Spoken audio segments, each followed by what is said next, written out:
سپہر کا وقت تھا اور دیکھتے ہی دیکھتے آسمانی بجلی گری اور شدید آوازیں آئی. لوگ اپنے گھروں میں بیٹھے ہوئے تھے اپنے بچوں کے ساتھ. کچھ جگہوں پر کھانے کی میز لگی ہوئی تھی اور کچھ مقامات پر کچھ گھروں میں لوگ اپنے روٹین کے کاموں میں لگے ہوئے تھے.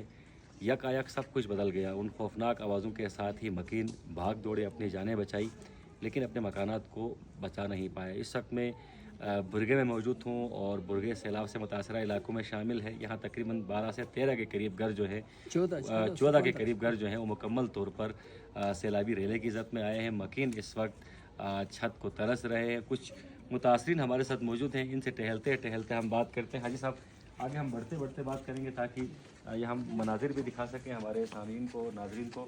اچھا بتائیے گا جب سیلابی ریلا آیا تقریباً 4 سے 4:30 کے درمیان تو آپ اپنی فیملی کے ساتھ بیٹھے ہوئے تھے. اس کے بعد صورتحال کیا تھی؟ کیسے آپ لوگوں نے اپنے آپ کو بچایا اور ساتھ ساتھ یہ بتائیے یہاں پر کس طرح کے نقصانات ہوئے؟ نقصانات کا تو ہم کچھ نہیں کہہ سکتے ہیں جناب. نقصانات کا یہ ہو گیا اپنی جانیں بچا کے چھوٹے بچوں کو بچا کے ادھر وہ حاجی احمد کا وہ پلان ہے اس کی طرف بھاگنے لگے. اپنے بچوں کو خواتین نے فریاد کیا اپنے چھوٹے بچوں کو لے گیا. جو بھاگ سکے وہ بیمار جو تھے ان کو پکڑ کے پیٹ پہ اٹھا کے ادھر لے گئے. کوئی بے ہوش ہو کر کوئی کھینچتے ہوئے. بیمار بھی تھے اس میں کئی بوڑھے بھی تھے معذور بھی تھے. ان کو کھینچتے ہوئے ادھر لے گئے. بس شام کو کہیں گیا کہاں نہیں گیا پتہ نہیں چلا. جو رشتہ دار ادھر سے آئے تھے ہماری خبرگیری کے لیے انہوں نے اٹھا کے لے گئے ہیں. کس کے پاس ہے کس کے پاس نہیں ہے ہمیں معلوم نہیں ہے. ابھی ہم اپنے چھوٹے بال بچوں سے ہم بچھڑ چکے ہیں. صحیح کوئی پتہ ہی نہیں ہے کون کس کے پاس ہے کون کس کے پاس ہے ہمیں معلوم ہی نہیں ہے. تو اس لیے گورنمنٹ نے ہمیں بس آپ ہماری مدد کی. ڈی سی بھی تشریف لایا تھا. ڈی سی نے دورہ کیا. دورہ کرنے کے بعد کچھ کھانے کی چیزیں انہوں نے دے دیا لیکن اسے ہم کیا کریں. ہم کہاں جا کے پکائیں گے اس کو پکانے کا ہمارے پاس گنجائش ہی نہیں ہے. نہ ہمیں رہنے کا مکان ہے نہ اور کچھ ہے نہ چولہا ہے نہ اور کچھ ہے. کچھ بھی نہیں ہے. تو اگر گورنمنٹ ہم پہ مہربان ہوتی تو ہمیں کوئی ٹینٹ دیتے تو ہم اپنے وہ جو بچھڑے ہوئے چھوٹے بچے تھے رشتہ دار تھے اچھا بوڑھے تھے بیوی بچے تھے ان کو جمع کر کے ان کی خبرگیری تو کم از کم کر سکتے تھے. ابھی تو فون کا سلسلہ بھی بند ہے. سگنل نہیں ہے.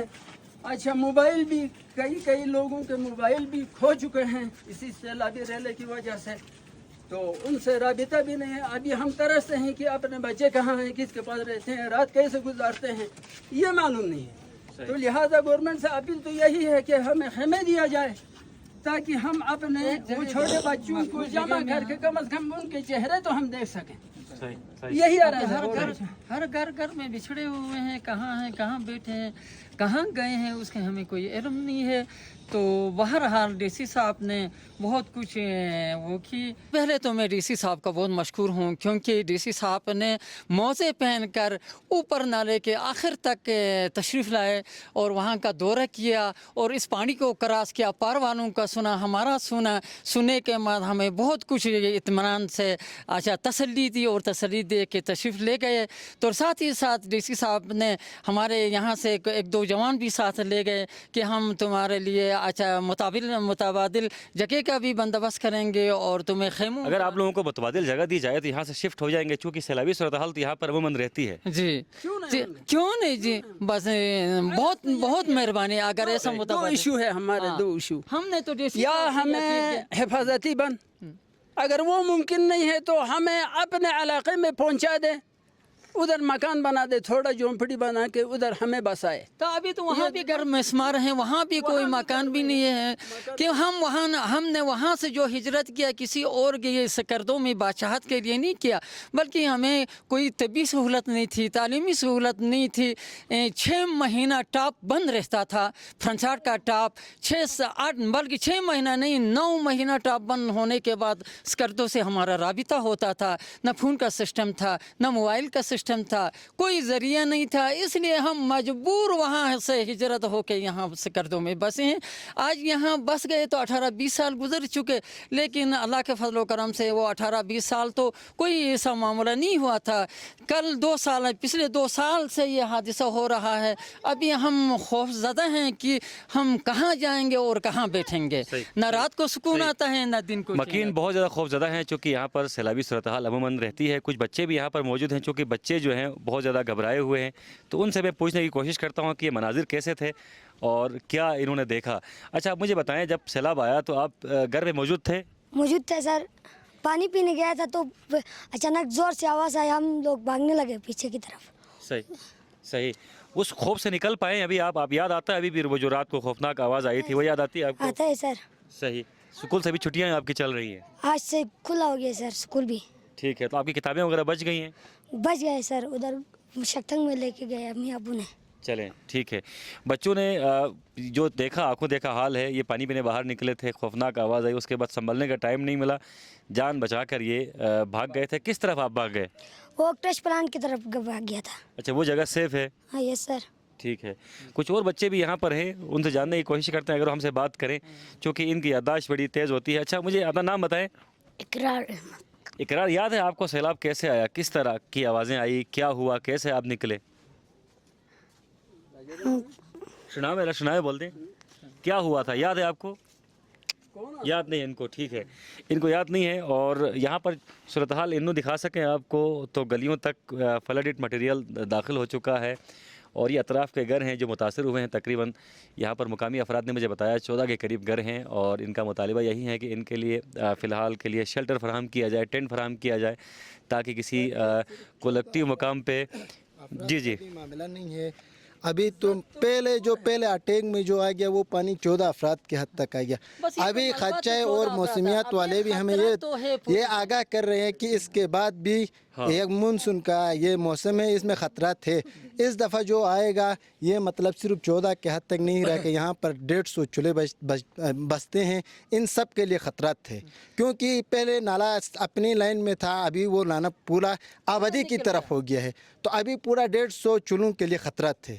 तो इसलिए हम पे डीसी साहब यहाँ पर एसी साहब यहाँ पर आए, हम उनका शुक्रिया भी अदा करते हैं और उम्मीद भी दिलाई है उन्होंने कि हम नाले को वसी भी करेंगे, आप लोगों के लिए अच्छा खाने पीने और रहने की जगह भी मुहैया करेंगे। हम उम्मीद करते हैं कि डीसी साहब हमें ये चीज़ें, हमें ये हमारी मुश्किलात हल करेंगे।